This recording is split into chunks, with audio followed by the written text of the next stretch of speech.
So we are about halfway through the 2025 tax filing season, and the IRS has posted another update for us on their 2025 filing season statistics. Now, this data is quite helpful because it gives us a sense of how many returns have been filed and processed and what kind of refunds are being issued, and we can compare the data to the same week from the prior tax season.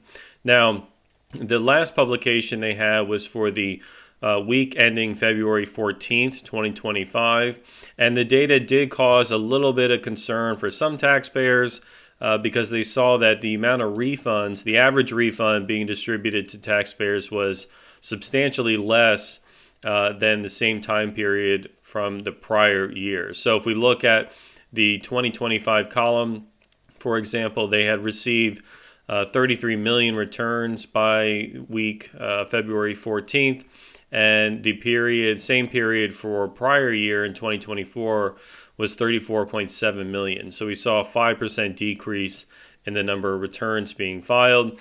Now, that in and of itself, not entirely problematic. That just means people are waiting a little longer to get their returns submitted. But the piece that did alarm some individuals was certainly the average direct deposit refund amount. So we look at the average refund amount, the average amount that's being direct deposited, and we can see here that for the week ending February 14th, the average refund amount was $2,169. The same period from the prior year was $3,207, so a 32% decrease in average refunds issued to taxpayers.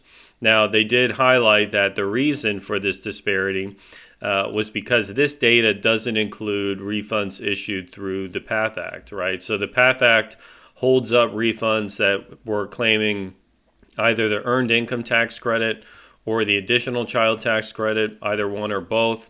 And for that reason, the refund amounts appeared to be lower than they would actually be. Well, now we have the data from the week ending February 21st, and we can see that it's kind of normalized and leveled out a bit. So if we look at the data for this year, we can see now up through this week, we've got 42.7 million returns that were received.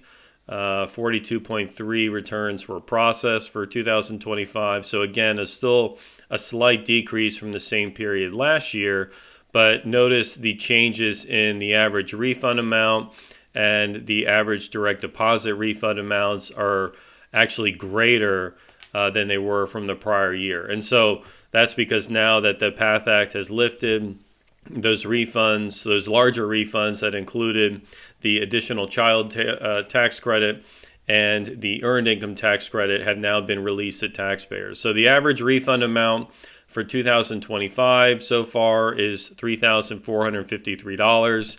The average refund amount for the same period last year was $3,213. So we are seeing a slight increase, a 7.5% increase in the refund amounts from the prior year.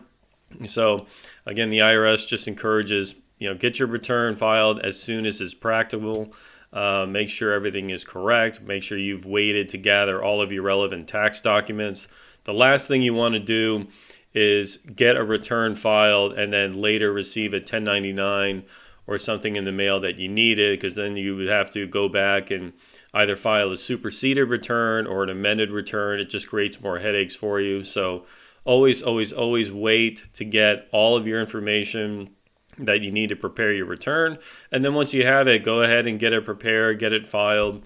And certainly the sooner you get it filed, the sooner you can get your refund amount back from the IRS. All right, so that covers it for this update. Hope that was helpful. Again, good news. We are seeing the refund amounts coming up from the same time last year. So they're not going down. They are going up for most taxpayers. So any kind of hysteria you might have seen over the last few weeks about refund amounts dropping is largely not the case. We are seeing them increase, so that's a good thing. All right, so that covers it. Hope that was helpful. As always, I appreciate you watching and look forward to seeing you on the next video. Thank you.